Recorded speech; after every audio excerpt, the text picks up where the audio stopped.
to take a bit of a divergence. I want to discuss some political science ideas, some political philosophical ideas, sort of a more, a larger cultural and term-based investigation. You know, as we end the revolution and we move into the early national period, there's a lot of discussion about virtue, republicanism, conservatism, liberalism. All these terms are out there. They're all terms that, in fact, we still use to describe and analyze our contemporary culture, political society, as well as historical culture and society. And I would like to take a little time to get a handle on what these terms mean and how to use them. And then we're going to look a little bit at what is this republicanism and what's at stake. What are they thinking about in the very early national period? So the first two concepts I want to talk about are words we use all the time now, especially when talking about politics. But I think sometimes we don't have a real hard and fast definition or analytical framework for these words. And that's liberal and conservative, or liberalism and conservatism. You know, we most often talk about that and relate those specifically to political parties or to contemporary political issues. And there are issues in parties that are more or less conservative or liberal. But that doesn't really help us have an idea of how to use these terms historically, how to find liberal impulses and conservative impulses throughout history, because issues and allegiances to issues change over time. But there is something consistent about what is conservative and what is liberal. And I want to get right to the point because they exist in a relationship, and it's important to keep in mind that they're not a good or bad setup, right? It's not one is good and one is bad, or that they're opposed to each other. In fact, liberalism and conservatism are twin impulses that are pretty much, you know, in the cultural expressions and political ideology of every American. They exist in many ways side by side, and in terms of different issues or different ideas or different situations, one may get more play than the other. But I would posit that American culture, American political culture, actually more so than many other contemporary political cultures, relies on both impulses. Both impulses are foundational to the American political and cultural identity. So let's take a minute and think about what each one is. Liberal. What does it mean to be liberal? Well, quite simply, I would say that liberalism or liberal is an impulse towards change, right? That impulse within us culturally or politically or socially that wants change, and specifically change from the status quo, the way things are. We recognize something as traditional or accepted, and we want to change. We want to conceive of something new as we move into the future. It's that desire for novelty, for something different. In and of itself, it's change for change's sake, or to progress towards something new. That is the essence of the liberal impulse. And, you know, at the very extreme end is the idea of radicalism, right? And radicalism is this idea of political or social change in which you don't just want something new, but you really want to tear down what came before, that you take whatever you see as traditional or status quo and you want to tear it apart and eliminate it and replace it with something wholly new, right? It's this sort of extreme form of liberalism. And they sort of exist in a continuum. And radicalism, and certainly liberalism, are often found very much associated with revolutions, right? That is the revolutionary impulse, the desire to change from the status quo, from traditionalism towards something new. And in some revolutions, they have radicalism, right? They tear down the ancient regime in France to create something new, or Tsarist Russia to create something new, right? There's that radical element. And so in our foundational culture, we do have these liberal tendencies going right back to the revolution and continuing to this day. So conservatism, what is conservatism? Well, conservatism is a desire to preserve the status quo. You know, to preserve those parts of our culture and our society and our politics that are essential, that are valued, the things that make us us. The traditions that are worthy, right? The things that we can't do away with. It's our impulse to preserve our society, preserve culture, right? That's conservatism. You know, it's not like one is good and one is bad, right? We all see the importance of both change and the desire and impulse towards change. Certainly as Americans we do, right? And we have that same impulse towards preservation and the essential values and virtues of traditionalism. And often these will be together, you know, and there can be conservative change. The conservative impulse towards change, though, usually isn't a desire to change towards something new, right? It's usually to change some part of the present to make it more in accordance with some value or idea from the past, right? It's like usually conservative change is often a critical change. We're critical of something now, and we know that it used to be better, or we think it used to be better, or there's some component in the past we want to recreate. You know, in its most extreme form, reactionaryism, right? You would look to a far distant past, and you would imagine a sort of golden age where all the traditional values were at their height, and you might want to change contemporary society to reflect this sort of golden age past, right? But in its essence, the conservative impulse is the preservationist impulse, to preserve our essential and fundamental values, the things that are of value, right? We have an impulse to preserve them. And, you know, these two ideas, again, I really want to point out, they're not a good or bad, or better than or worse than, right? They work together. And in fact, I would say in American culture, they play out rather strongly, that we often have both impulses, right? And certainly the revolutionary generation and the revolution itself, we've talked about this, had both that conservative impulse about preserving rights they believed they already had towards the liberal impulse to reject the political status quo and create something truly new. I mean, that twin moment of conservatism and liberalism really combine in the revolution. And in the post-revolutionary generation, we see that, you know, right in the early republic as they're trying to form this, these two ideas will both come to the fore. There's ideas that are liberal, the liberal impulse as we create our state governments and our early national governments, and yet much of what they reflect on, the ideas that they draw upon are very conservative, very looking towards the past, drawing upon familiar traditions. And these twin impulses of liberalism and conservatism continue all throughout American history, into contemporary times. I mean, I would feel that in many ways, because we possess both of them, they have a tendency to moderate or act as a moderating element in American political and social culture, okay?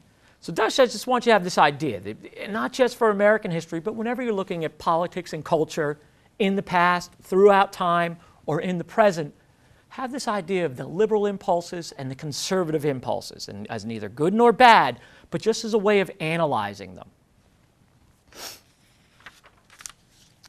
So the bigger question for us I want to talk about is something called Republicanism.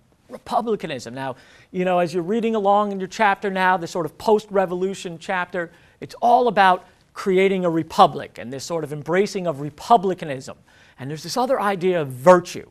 And this is very much of a concern to the post-colonial political leaders and the social leaders.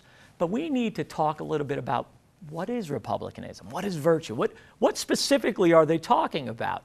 Now, again, this is a pretty straightforward caution. We say republicanism or a Republican.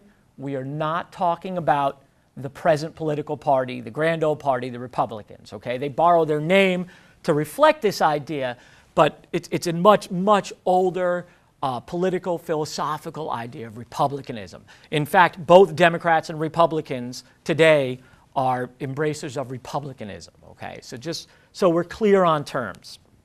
So what is republicanism? Well, it's the idea that governments should be based wholly on consent of the people, and that is best expressed in a democratically elected representational government, right? And anybody who espouses that idea is a Republican.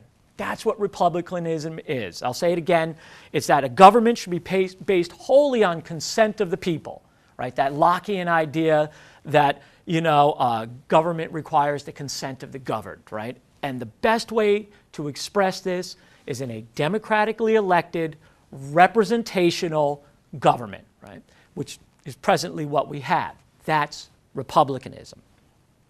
and the idea that there should be no king, that there is no one born better than others, right? That's fundamental to republicanism, right? There may be some people who are better than others in some version of republicanism, but it's not due to birth, right? There's no aristocracy, there's no monarchy, right? That this consent of the people comes directly through democracy and representation.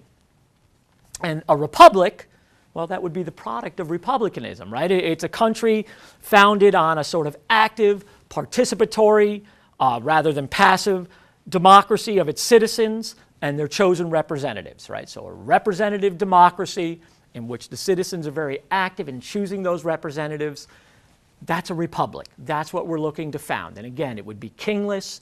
It'll not have an aristocracy, right?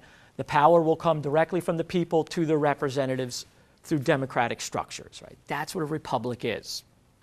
And, you know, this idea didn't start with the revolution, obviously. They take it to new heights and its most modern expression. But the idea, of course, goes back to ancient political theorists in Greece and Rome. We know that these ideas are rediscovered during the Italian Renaissance, and these Italian city-states in the 15th and 16th century will form city-state republics, and they will enhance this idea through their humanist education.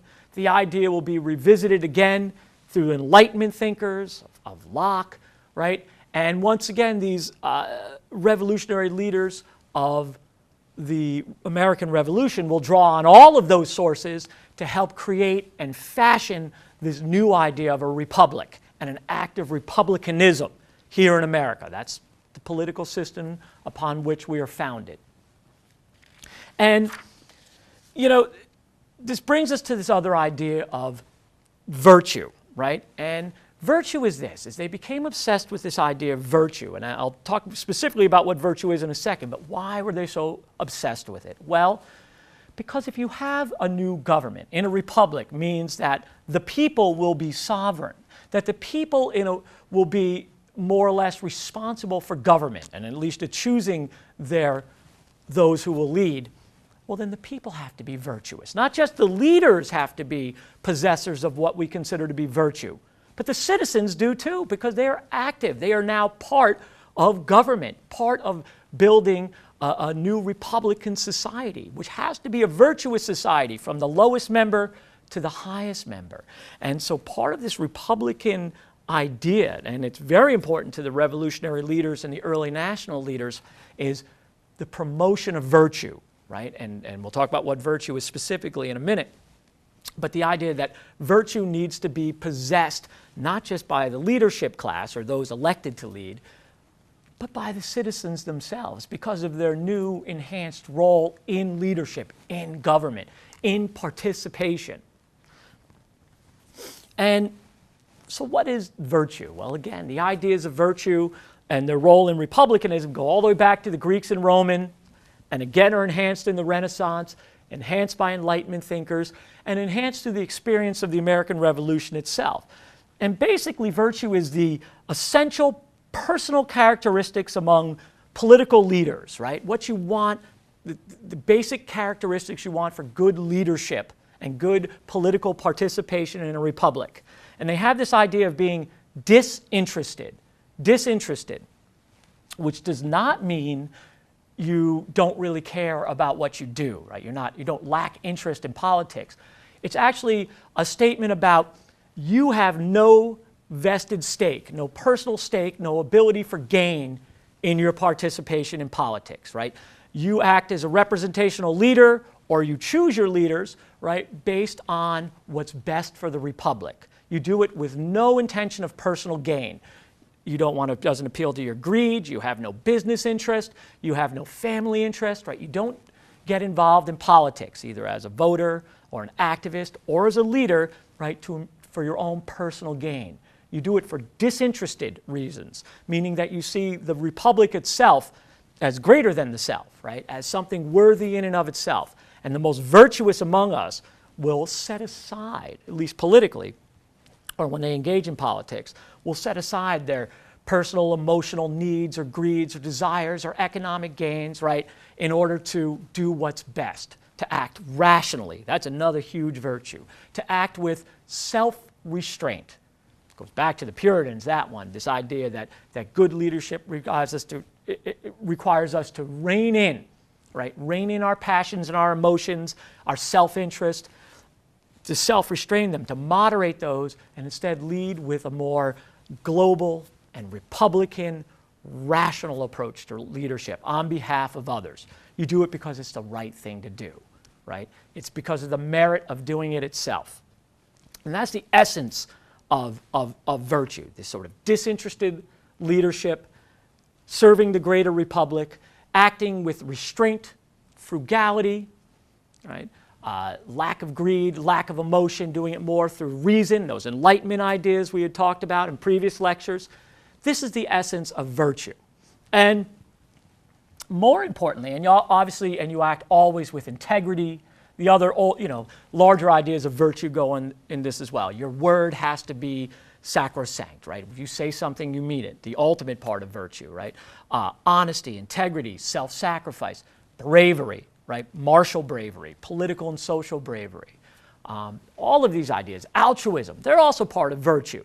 But the idea of being disinterested is very, very important.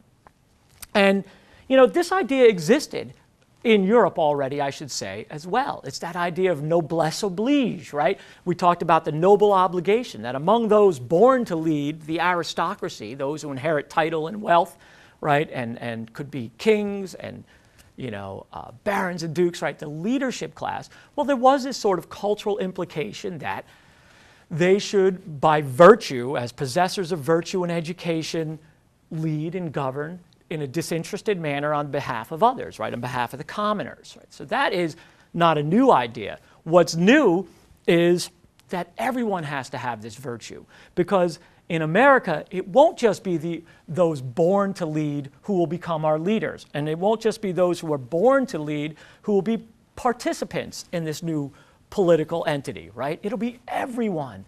And so virtue has to become promoted and sustained, not just for the elite and the wealthy, but for all Americans, all citizens. And that's new. As I said, we can already go back to this idea of liberal and conservative. There are conservative elements. They're drawing images of Rome and Greece and things that already existed, and this idea of noblesse oblige, these traditions that did actually matter, did work, were essential, were of value, were virtuous. But there's this liberal idea. Everyone has them now. The new thing is the commoner and the rich merchant both need to possess the equal amount of virtue, and that characteristic is of value to both in our new merit-based society. Now, I want to talk a little bit about different sorts of republicanism. I might even write their names over here on the whiteboard in a minute. There are several different strains of republicanism that are popular all throughout American history, but particularly in this early American period. And intellectual historians have kind of drawn up maybe 3 different categories in which we might find, you might place what sort of Republican you are. Probably the most conservative one, with the most conservative impulses, are someone we might call classical Republicans. And I want to point out something. This is just a matter of academics. You see the word classical? It almost, unless we're talking about music, it invariably refers to Greece and Rome, right? That's where we come up with the word classical. It actually has a very specific meaning. It tells you that Greece and Rome matter or somehow affect this. And it's true. The classical Republicans had sort of an elite vision of republicanism, and unsurprisingly, the more educated, elite, and somewhat aristocratic members of colonial society, particularly in the northern colonies or what became the northern states, like John Adams, would espouse this sort of more classical Republican model. And what they believed was this, is they wanted to do away with the idea of rule by birth, right? That there's an inherited aristocracy. They said that was bad for society. That if people could just be born into leadership and born into power and influence, well, that was bad, right? Because you would miss out on the fact that the people who have virtue couldn't rise up, couldn't enter the leadership class, couldn't participate in politics. They believe in that part of republicanism. But they weren't against the idea of an aristocracy or a more powerful group, within the larger polity in and of itself. They just wanted an aristocracy based on merit, based on ability, based on discernible virtue, right? And things and success. And what they saw was this. They said, listen, it's a matter of fact that legally we believe in universal equality. But in reality, right, all men are not equal. Some people have far more talents than others. Some people have stronger characters than others, are more virtuous than others, are more fit to lead than others. In American society, we want to set up the conditions where those people, regardless of birth, even if they were low born, could rise up the ranks in society, could become our political leaders. However, once this group of men, and for them it was men, so that's why I'm speaking with such gendered notions here, men would rise up, and they felt it would be a small group of men. They realized it wasn't most men, that in a large group, only some of them, only the cream would rise to the top, but it wouldn't be a lot of cream, right? It's a small group. Those men needed to be given special privileges, right? That they wanted to give them special groups of power. They deserved special reverence and deference from the population because based on their merit, they were the better sort of men. And those are the people who should lead, right? And they should lead in a disinterested manner, as we talked about, with virtue. And since they would rise up because of their virtue, we could trust them to do that. And, they didn't want this idea of necessarily wealth or birth determining who rose up, but they did feel that some people were better than others, and we should have a society where I can identify those and give those people more power, more prestige to lead on everyone else's behalf. All right, that's the classical Republican ideal. The second one is kind of an interesting one, and we have to think about the times. We could call these guys, I've heard lots of different names for them, and I'm going to call them market Republicans. There's something else that's been happening all throughout the 18th century that really kind of stood the idea of aristocracy on its head. And that's the market revolution, of which the colonies are very much participants and beneficiaries of. That people who had been born in the middle class or even the lower class had risen up to great wealth, wealth that rivaled, if did not exceed, landed aristocrats, right? And many of those men, quite honestly, were the guys who became the leaders, the natural leaders of the revolution. And most of the leaders of the revolution were either men born to wealth or men who achieved a reasonable amount of wealth in the New World. And as they look upon this, these Republicans, their intellectual basis wasn't ancient Greece and Rome, but it's Adam Smith, right? It's the wealth of nations. And they had this idea that the one where they're not so much interested in, well, they don't believe so much in disinterested. They actually felt self-interest was good, that the market would reveal who were the most meritorious among us, right? Because to succeed in a market as an individual, what did I have to do? I had to be frugal. I had to be disciplined. I had to be moderate in my behavior. I had to be rational and being able to look into the future and make good, sound judgments. That individuals pursuing their own self-interest, applying the time-tested values of frugality and discipline and moderation and restraint could rise up, right? That this new market was revealing this new meritocracy based on success, on wealth acquisition. And they felt that this was revealing to us who our most talented men were, who our natural leaders were. It was this market. And what they wanted was a society that promoted self-interest among individuals to enhance this market reality, right? They wanted very few restrictions on market pursuits. And then among those who became wealthy, they would enter into politics, right? And they would then act with disinterest, right? Because they would have already made their fortunes anyway. And there was this idea that as much as we could tie the wealth and the dynamic activity of all of these wealthy individuals or economically active individuals to the government would be more merit-based, right? Would be more free and would be the best possible new republic we could have, right? And again, they had similar ideas of virtue, right? Discipline, frugality, self-restraint, acting with reason instead of passion, right? The person who makes business decisions based on passion won't be successful, right? We teach people that still today in business schools, right? That you have to be reasonable and forward-looking. But they weren't against this idea of self-interest. They said, no, actually self-interest and greed at some level creates this sort of merit-based society.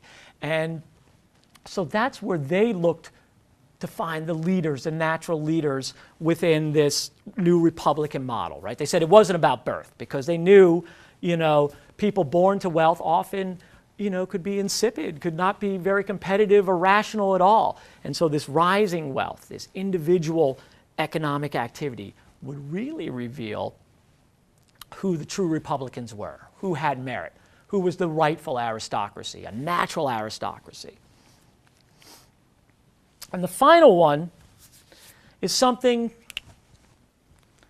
I think we'll call them, I'm just going to call them liberal Republicans, the liberal Republicans. And the liberal Republicans,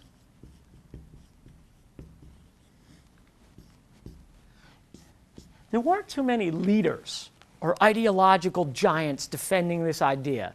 And yet we know, especially when we see the first national government, how that's formed, and these first state governments, that among the commoners and the masses, this idea had a lot of play. And probably if I was to pick one person, revolutionary person who most espoused, it'd be Thomas Paine, right? The radical who really believed in egalitarianism, was openly hostile to any idea of deference, any idea of aristocracy, natural or an aristocracy of birth, was bad.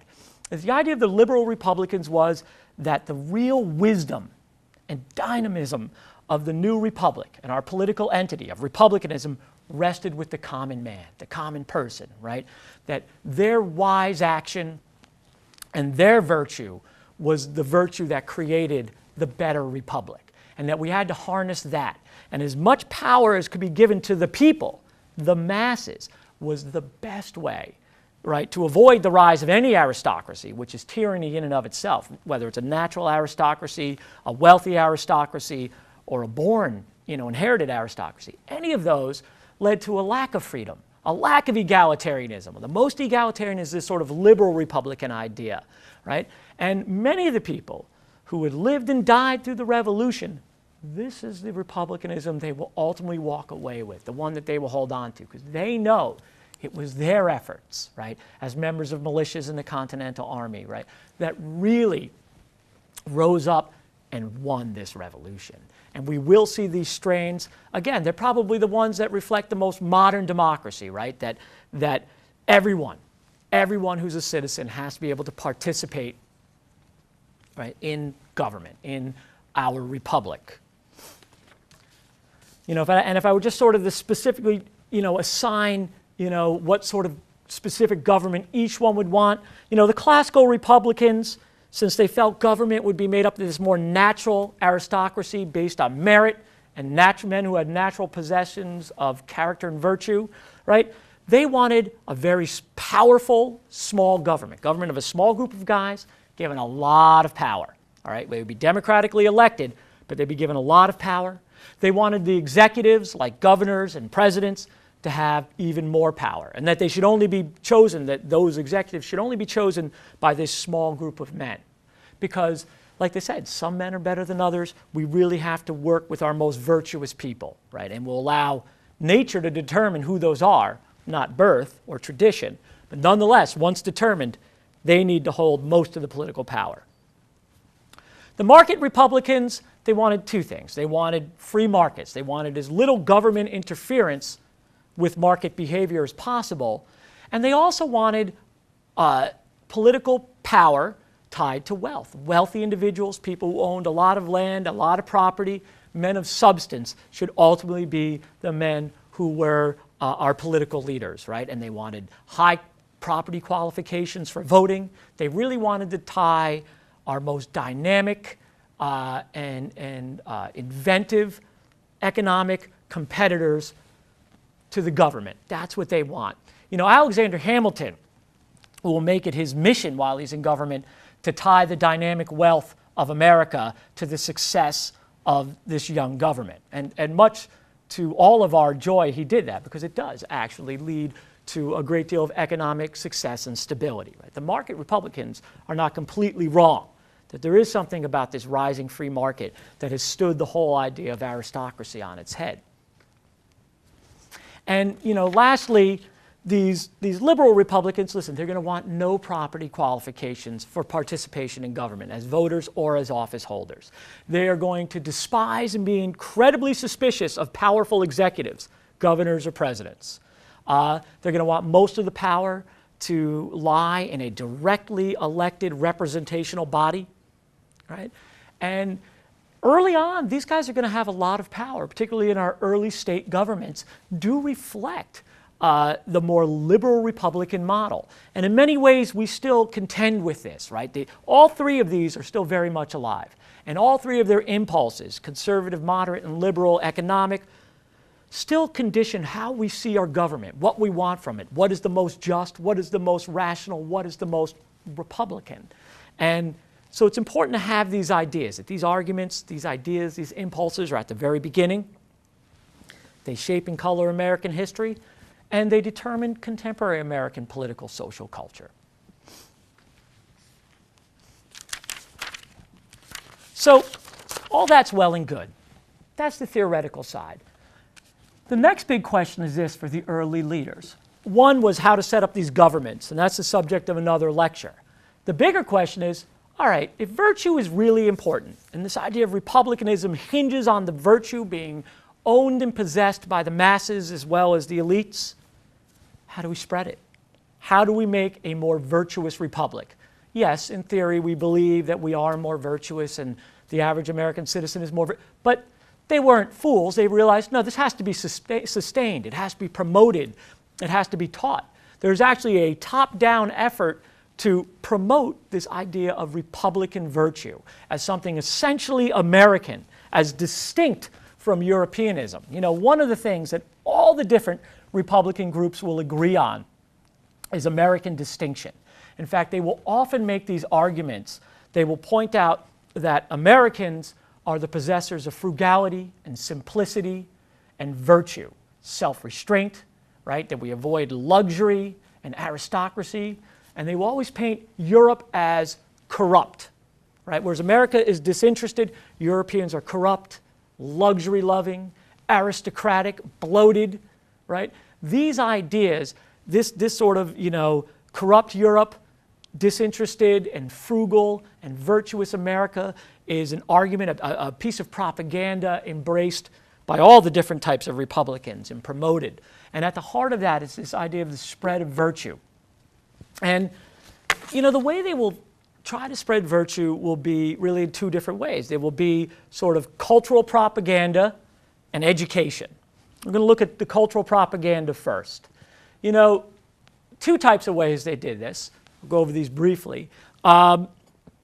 Is in plays and books, right? There's a series of plays that become popular in the late 1780s that really, they're almost like morality plays to sort of heighten and promote the American ideas of virtue and nobility, unnatural nobility, versus a sort of foppish and corrupt European model. You know, one of the first really successful American plays is written by a man named Tyler, and it's called The Contrast.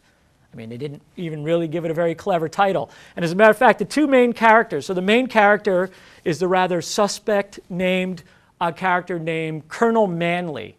His name is Colonel Manley, right?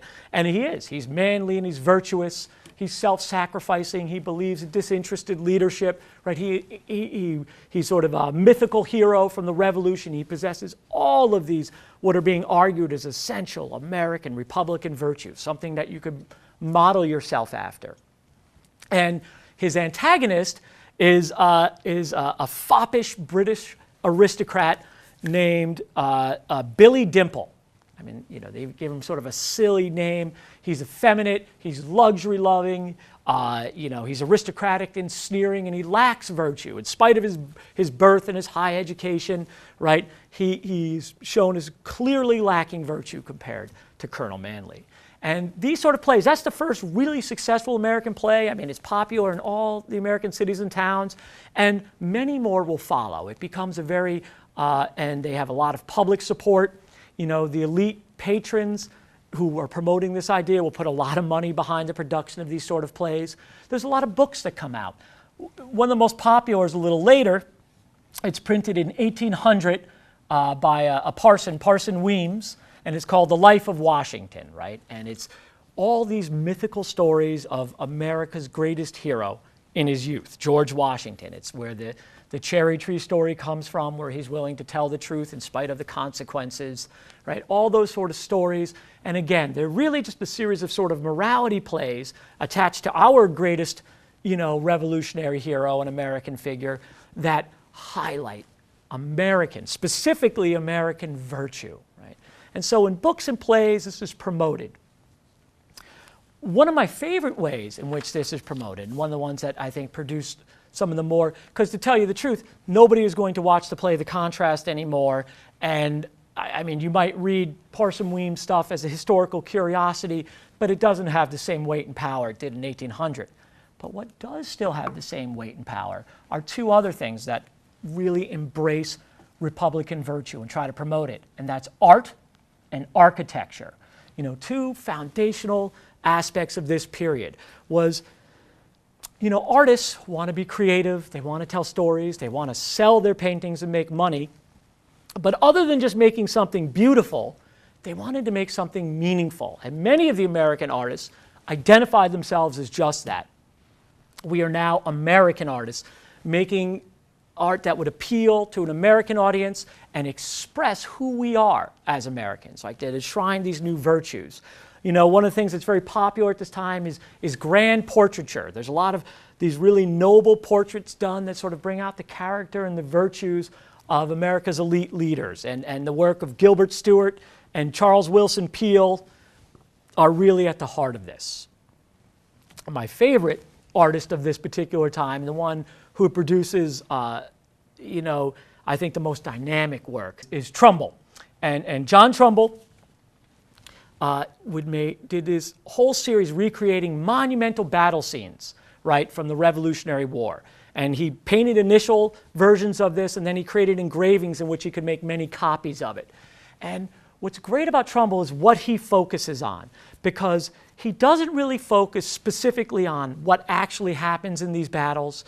He doesn't specifically focus on the outcomes or the immediate historical significance, but he really looks at the role of character and virtue to delineate what was American and what is European. He made them, in a way, both examples and promoters of this new Republican idea, something that both the elites and the commoners could see and appreciate and embrace as their own. You know, the one I really want to look at, it's called The Death of General Warren at the Battle of Bunker Hill. The Death of General Warren at the Battle of Bunker Hill. And, you know, in order to really appreciate this, it's about actually just what it says. General Warren is a patriot who dies during the Battle of Bunker Hill. But I want to talk a little bit briefly. He actually is one of those kind of great patriots who, you know, there's so many of these great stories from the Revolution, and you should look him up and get more of his life story because he's actually a fascinating character. But briefly, his name is Joseph Warren. And Joseph Warren was a physician, a leader in Boston Patriot Society. And, you know, he was sort of a model of this sort of revolutionary Republican virtue. You know, he rose up to become a political leader. He became the leader of the Massachusetts Provisional Congress, which is what the committees of correspondence became, this sort of shadow government that was, you know, running Massachusetts during the occupation after the Coercive Act. So he had risen very, very high up. He fought and was a leader at the battles of Lexington and Concord. You know, he was friends with Paul Revere and William Dawes. I mean, he really was at the very heart of radical patriot revolutionary leadership. And like I said, he sort of embodied this new natural aristocracy, a man who his virtue rose up to lead. And just prior to June 17th, 1775, right, which is the Battle of Bunker Hill, he was actually made a major general. Now keep in mind, right, the the colonists, these militias, we don't have a professional military corps. You know, the Europeans, the British, have a very established professional officer corps, right? There's a corps of officers who are trained, they are schooled, they all come from the aristocratic class. We had to make battlefield promotions. And in fact, becoming a general just meant that your men, your one group, your Massachusetts militia had nominated you because of your leadership, because they recognized you as one of the great people among them. And so, again, his very title, general, reflects this sort of revolutionary role, this new Republican model of a natural aristocracy, right? And he really is a model of self-sacrifice and disinterest, because he is supposed to be the leader during the Battle of Bunker Hill, and yet he defers. In fact, he won't accept it. He changes his status to volunteer private. He demotes himself and just acts as another volunteer private soldier, allowing Israel Putnam and William Prescott to actually be the leaders during that battle, because he knew, and they were friends, and they didn't want him to do it. They said, no, we want you to be the leader. And he says, no, you have more military experience than I do. You guys really are the right ones to lead. I mean, this is, this really is, and this is true. This is a true story, right? So this is a real revolutionary leader, right? This is what we're talking about. And during the Battle of Bunker Hill, as you know, most of it's fought on Breed Hill. The British lead this never-ending assault, taking huge body counts, several thousand British men die, to take Breed Hill and then Bunker Hill. And Warren actually stays behind with the last group of patriots to hold off the third and final British charge, to give the main bulk of the militia armies the chance to escape, which they do. And he dies. He gets shot in the head. And recent forensic evidence in 2011 actually revealed this is true. He does get shot in the head. And then something really kind of horrible happens. His body is stripped naked, and the British soldiers, the brigadiers, stab him so many times with bayonets they can't recognize his body. And evidently, several weeks later, when Paul Revere and William Dawes and members of Warren's family go to identify and figure out where his body is, they actually have to use what they know about his teeth, dental records, for better or worse. And that's how mutilated he was.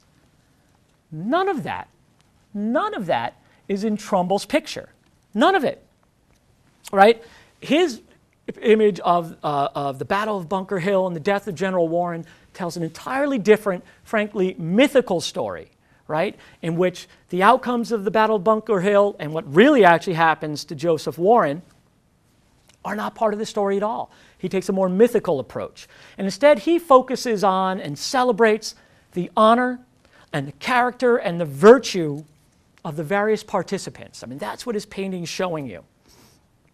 The two key virtuous figures and actions are right at the center of the painting. You can see, Warren is right in the middle, all lit up, and he's about to be run through by a British soldier. He's about to be bayoneted. You see, he's about to stab down on him.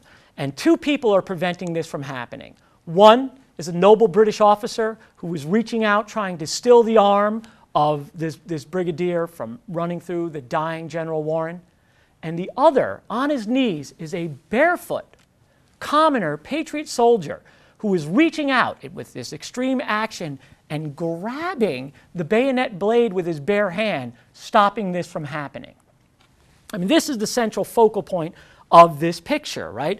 And, right at the very thing, this is an argument about bravery, about virtue, and about the fact that the two people acting virtuous, one is someone we might expect, right, traditionally to have this virtue, the noble British officer. He's an aristocrat, trained in virtue and self-restraint, right? He's not like the lowly British soldier from the lower classes. He's going to show restraint. But in the American context, and this is the contrast to the British soldier, our common soldier, barefooted, making a true human sacrifice to even be part of this battle, reaches out with his bare hand with an equally, in fact, more noble and more sacrificing gesture to prevent the desecration of the dying Warren, right? So that is right there one of the most central messages, right? We're trying to tell you that nobility of action and virtue has nothing to do with birth, right? That among us, we need a society where this barefooted soldier is elevated to the same position that this aristocrat holds, right, in British society, in European society. And if you look around the whole painting, you will see the brightest, the most highlighted faces are all the patriot soldiers. And they're all full of character, they're all distinctive, and they're all the most brightly lit. Some of them, if you look off to your right, you see a rather dashing patriot figure with a sword, standing in front, acting as a defender of an African American, and we'll come back to that image, of course, in a second. You will see all around other people engaged in the hard struggle of battle, but they're quite clear. Slightly dimmer, but discernible, are the British officers. Their faces are a little more uniform, right? That's a statement about aristocracy. Yes, some of these men, because of position and birth and education, are more noble and virtuous, more discernible from others, but not to the same level as the patriots. And beneath them, I mean, look closely at the face of the brigadier who's about to run through General Warren. His face is almost bestial and animal-like, and you could barely make out the features of the British soldiers anywhere. And in a way, this is a comment about the result of an aristocratic-based society. Sure, you might get some people by luck in this noble class who are virtuous, right, and above others. However, the very nature of aristocracy keeps people at the bottom, creates an unnatural condition which produces the brutality and the bestial-like nature of these soldiers, the guys who will strip naked and mutilate the body of General Warren, right? That soldier represents the society that the British officer is fighting for. Whereas the barefoot soldier, acting nobly in the light, holding and cradling the dying Warren's body as he also grabs that bayonet to prevent him from being run through, that's the commoner the American society is fighting to create and keep and promote. That's the essential message of Trumbull's work. And Trumbull will do this again and again in other works. And, they knew this. Everyone knew this is what Trumbull was doing. Abigail Adams, herself a big promoter of Republicanism and the outspoken wife of John Adams, right? And she will say of Trumbull, all of his work, she says that Trumbull teaches mankind that it is not rank nor titles, but character alone that interests posterity. And that means interests us, that what we really need to tell the future is about, it doesn't matter that we actually lose the Battle of Bunker Hill. The British pay a huge human cost, and the Patriots lose control of Boston, is basically the two outcomes of that battle. And Warren's body is mutilated, right? But that's not important. What's important to take is this greater story about character and virtue and what is essentially American, what makes the American model better, makes Republicanism better as counterposed to the European model. This is what we're trying to promote. These are the virtues we want the elite and the commoners to espouse, to rise up to in their political culture. Now, I should also point out there is something else unintentionally quite telling about this picture, and a modern American's eye is drawn right to it, and that is the true marginalization of the African Americans in this picture. We know at least 14 African Americans fought on the side of the Patriots during the Battle of Bunker Hill. And in this picture, they are literally in the shadows of white officers, right? The one hiding behind them, there's another one whose face is almost indistinguishable. And in a way, it's an unfortunate comment about the reality about republicanism at the time, that while these revolutionary leaders were trying to promote this new idea of egalitarianism, of virtue, of a new active common masses who needed virtue and education in order to participate and consent to this government, African Americans are excluded from it from the very beginning. It's reflected in this picture. Unintentional. I doubt Trumbull even gave it a second thought and probably only put them in there to literally add color to the picture to show some sort of diversity. But really, they are on the margins. And in the world of these Republican early nationalists, they're on the margins there too. I mean, that'll be the true great struggle of the next 100 years of American history, is including those who are on the margins or excluded from this rather benighted and virtuous Republican vision. The other one is architecture. And again, when any country builds its grand buildings, its public buildings, it has something in mind. Europe at this time, the traditions of government was you built a big, elaborate, ornate palace, right? in Paris and in London, the buildings are full of luxury, right? And they are ultimately elite. They are an expression of a traditionalist, aristocratic past.